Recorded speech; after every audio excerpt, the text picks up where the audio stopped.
Hace meses que se negocia quién va a venir a vivir a tu país.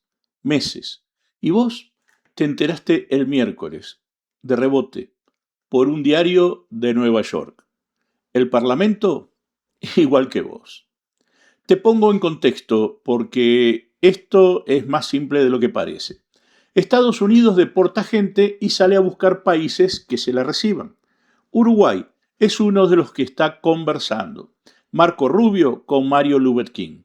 Y no es de ayer, hace meses, en el más absoluto hermetismo.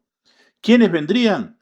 No está limitado a una nacionalidad, pero los cubanos aparecen como el grupo principal. ¿Y por qué Uruguay? Simplemente porque nuestro sistema de regularización migratoria les permitiría establecerse legalmente acá. Traducido, es que somos un país cómodo para el plan de Estados Unidos. ¿Y por qué no vuelven a Cuba? Bueno, algunos vuelven. Este año ya retornaron a la isla más de 700 en 19 operaciones. Pero escúchame el número grande. Había unos 42.000 cubanos con orden final de deportación esperando. ¿Por qué? Porque La Habana no los quería recibir. 42.000. Un país que no quiere de vuelta a su propia gente. ¿Qué te dice eso de ese país? Y agregale lo otro. Para un cubano, volver es cambiar el país del sueño americano por uno donde conseguir un pan es un acto de fe, donde hay apagones de 20 horas, donde hay más de 1.000 presos políticos. Y del otro lado, mirá a dónde mandaron a otros deportados. A Eswatini, a Sudán del Sur, al Congo. Ante eso, seguro que Uruguay es un destino bárbaro 1.000 veces preferible. Y si rascas un poco, capaz que hasta Cuba es opción mejor. Con eso te digo todo, pobre gente. Pero esa no es la discusión que quiero tener hoy. Recibir refugiados. Pará un segundo, porque esto ya lo vimos. 2014, gobierno de Mujica, 42 refugiados sirios y 6 presos de Guantánamo. Una encuesta de cifra de aquel momento nos arrojaba que había un 58% de los uruguayos en contra y solamente un 18% a favor. Y acá me tengo que hacer cargo de algo incómodo, porque si no, no soy honesto. Nosotros, los uruguayos, nos jactamos de ser un país de inmigrantes.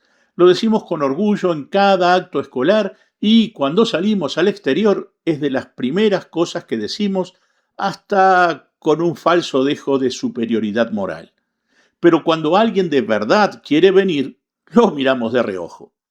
Ojalá vinieran muchos a trabajar, a invertir, a traer ideas, a mover esto que es tan quieto. Yo cuando me entero de que llegan inmigrantes me alegro, pero me alegro de verdad, porque eso quiere decir que mi país tiene mucho que ofrecer que otros países no. Pero no todos pensamos así. Fieles a nuestro quietismo, preferimos cerrarles la puerta. Y eso es nuestro. Eso no es culpa de ningún gobierno. Y no me hagan hablar de la resistencia a que se han tenido que enfrentar los cubanos que ya están en nuestro país. Yo sigo a algunos youtubers cubanos que viven en Uruguay y que me gustan mucho, y veo que lo llenan de comentarios de volvete a tu país, o qué hablas si vos no sos de acá. Lamentable, miserable diría yo. Pero hay algo aún peor, y pasó hace pocos meses. El 29 de mayo, la comunidad cubana se juntó frente a la Embajada de Cuba en Montevideo. ¿A pedir qué? Libertad para los presos políticos. Nada más que eso. Lo hicieron en orden, con respeto a nuestras normas, y en una acción que podíamos decir poco menos que privada. Eran ciudadanos cubanos reclamándole a su gobierno, a través de su embajada, que respetaran los derechos humanos de quienes están en discordia con su forma de gobernar y los dejaran en libertad, que terminaran con una detención abusiva e inmoral.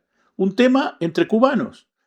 Claro que en nuestro suelo, un suelo del que, digamos de paso, siempre nos jactamos de ser libre y que la libertad de expresión se defiende a muerte. Pero ¿qué pasó? Que les cayeron encima grupos de izquierda uruguayos. El Comité Antiimperialista, la agrupación Pueblos Libres. a taparles el reclamo a los gritos con consignas a favor del gobierno de La Habana. Los organizadores, incluso, denunciaron empujones y hostigamiento, un intento reprochable de impedirles luchar por su gente. Y no es la primera vez. En 2022 hubo que mandar policía y guardia republicana al mismo lugar, y en 2019 ya se habían registrado incidentes parecidos. Ojo, no hablo del Frente Amplio, hablo de unos pocos grupos de desadaptados extremistas que sí votan dentro del Frente Amplio, pero no es el Frente Amplio como tal. Ahora, fíjate qué cosa.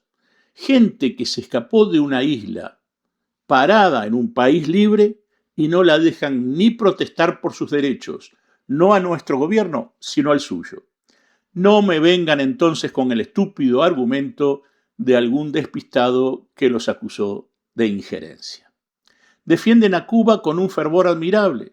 Lo único que no hacen es irse a vivir allá. Qué contradictorio, ¿no? Cuando tienen que elegir a dónde emigrar, prefieren marchar a esos países a los que siempre critican por ser, según ellos, cuna del capitalismo avasallador. Pero bueno, no me quiero seguir siendo de tema. Vamos a volver a lo que iniciamos y vamos a situarnos en 2014, porque aquí hay plata y conviene saberlo.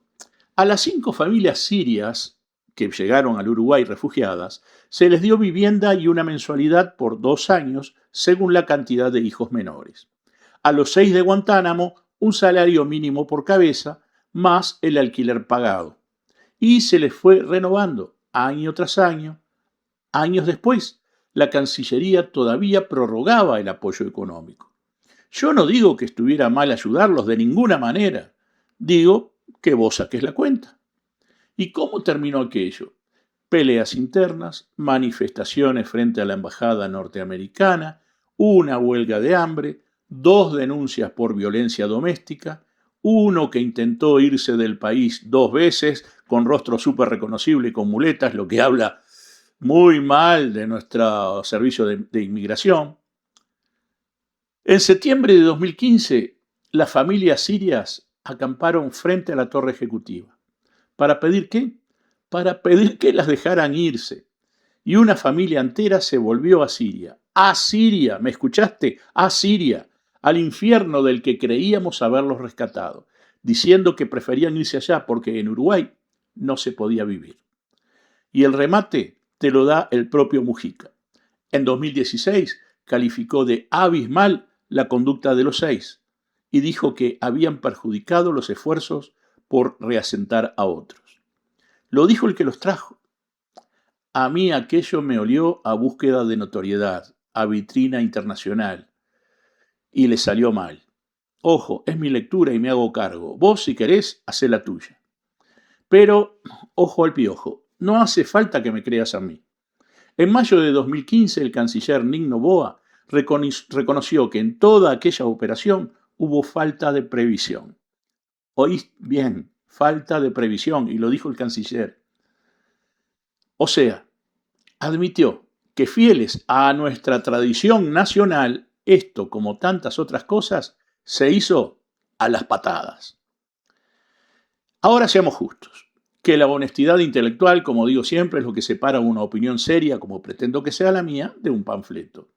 6 años después de aquello, la mayoría de los sirios trabajaba o estudiaba. 4 de las 5 familias se quedaron y se insertaron. Con dificultades, sí, pero se insertaron. Una de ellas terminó en el campo, en Salto, con su huerta y proyectos de abrir un mercado. O sea, la inmigración puede salir bien, y salió bien en la mayoría de los casos.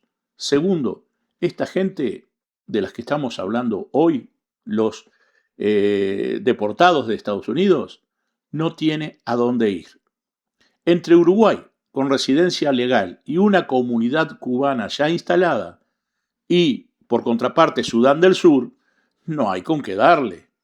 Tercero, hay familias que se podrían reunir acá. Eso no es poca cosa, eso es humano. Cuarto, no hay nada firmado, es solo una conversación. Pero que se hizo en el oscurito. Y quinto, Sánchez dijo que se evaluarían las condiciones y los antecedentes penales. Todo eso es cierto y no lo voy a esconder ni lo voy a desacreditar. Entonces, que quede claro, yo no estoy en contra de recibir gente. Por el contrario, estoy a favor. Cuantos más vengan, mejor. De lo que estoy en contra es de recibirla sin plan, sin debate y sobre todo a espaldas de todos nosotros y sin que nos digan el precio. Porque estas cosas no se resuelven en la mesa de un boliche con una copa de por medio, soñando con que qué lindo sería, o peor, calculando cuánto me conviene políticamente. Eso tiene un nombre y es el que nos persigue hace años: improvisación. Pero como adelanté, recién nombré la palabra precio, ¿sí? Quiero hablar del precio. Uruguay tiene al menos dos temas abiertos con Washington. Los aranceles, que bueno, dicho sea de paso, no es un tema exclusivo de nuestro país, sino de otros 60 países, y las visas residenciales, ahí sí congeladas para uruguayos, lo que le costó al canciller una interpelación hace poquito, en febrero. Y justo ahora, casualmente, vaya casualidad, nos piden un favor. ¿Alguien me puede decir que esto no tiene nada que ver con aquello? Porque nadie lo dijo, ni que sí, ni que no. Y a mí, que no me vengan con que no hay nada a cambio, porque no me lo voy a creer. Nunca hay nada gratis entre un país chico y una potencia. No lo hubo en 2014 y no la va a haber ahora. Y tampoco me vengan con que es por humanidad, porque si fuera por humanidad, empezaríamos por casa. Escúchame este dato, no es mío ni de la oposición. Lo dio el propio gobierno hace tan solo 2 meses, presentando su estrategia nacional. En 2024, 11.251 personas usaron dispositivos de alojamiento del Estado. En 2025 fueron 13.597, un 20% más en solo un año. Y las 8.000 plazas disponibles, todas ocupadas. El propio Orsi admitió que el problema se triplicó en la última década. 13.500 personas, acá, uruguayos, durmiendo donde pueden, gente sin casa, sin salud, sin educación, sin nadie que la guíe, y cada vez son más. Y el hombre que anunció ese número es el mismo que hoy negocia cuántos deportados podemos recibir. Insisto y quiero que te quede grabado a fuego. No estoy en desacuerdo con ayudar, pero hay prioridades. Y las prioridades no se acompasan con el show. Decía mi abuela que la caridad bien entendida empieza por casa. Y miren, la parte humana está, no lo voy a negar. Si de allá los echan, es humano querer ofrecerles algo mejor. Eso lo entiendo y también lo respeto. Pero fíjate en esto. Sánchez dice que la política migratoria de Trump es discriminatoria y que Uruguay no la comparte. Pero en la misma entrevista admite que se negocia ser el lugar donde esa política aterriza. La critica de palabra, pero le hace la logística. La condenamos en el discurso, pero le ponemos pista de aterrizaje. Fíjate una última cosa y con esto cierro. En 2014, Mujica tuvo que salir a mostrar públicamente los papeles del Departamento de Estado que certificaban que aquellos 6 no eran terroristas. ¿Por qué? Porque la oposición se los exigió. Improvisado, discutible, lo que vos quieras. Pero hubo discusión. Hubo que dar la cara. Hubo que mostrar el papel. No se trabajaron las cosas en lo oscurito. Ahora sí.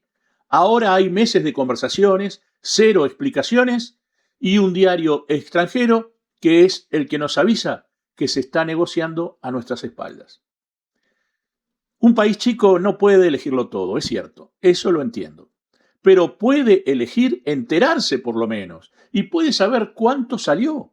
Y mientras se decide cuántos van a llegar, hay 13.500 que ya están acá, que son uruguayos, nacidos en Uruguay, durmiendo donde pueden y debajo de un cartón. Pero para esos aún no aparece solución.